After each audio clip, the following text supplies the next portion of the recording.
want to get your thoughts on this this story out of Queensland this morning that was broken by Peter Gleeson that suggested some 40 members of our Defence Force personnel are currently stranded in Dubai. They're waiting for an exemption. What's your take on that? Hey, good morning, Peter. Yeah, how crazy is it? These servicemen and women were flown over there to support the evacuations from Kabul and have since been sitting there waiting for a special exemption for hotel quarantine to get back into Queensland.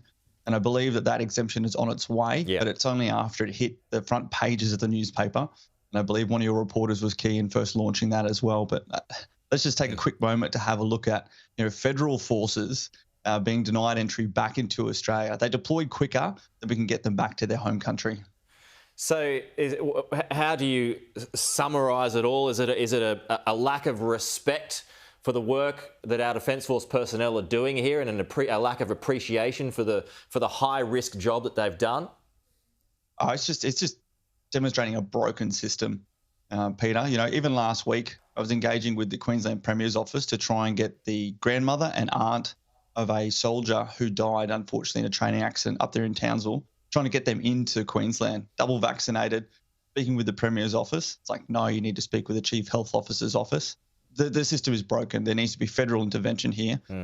Absolutely. You imagine those servicemen and women feeling that they're not respected enough to be able to come home to their own country after deploying to do their job. It's almost criminal, mate.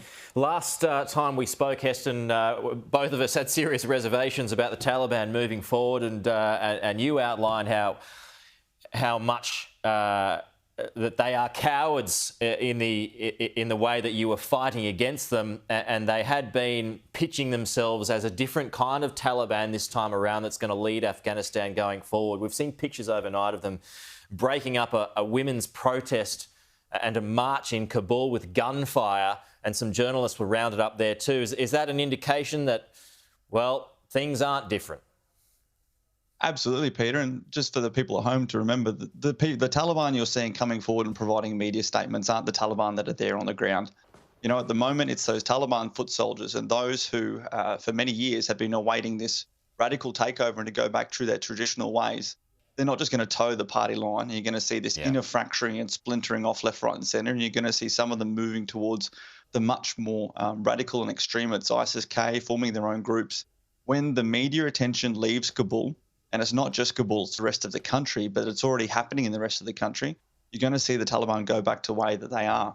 And only then will we realise how much we've let this situation down. But I would just really love to see as much media as possible continuing to report on these things.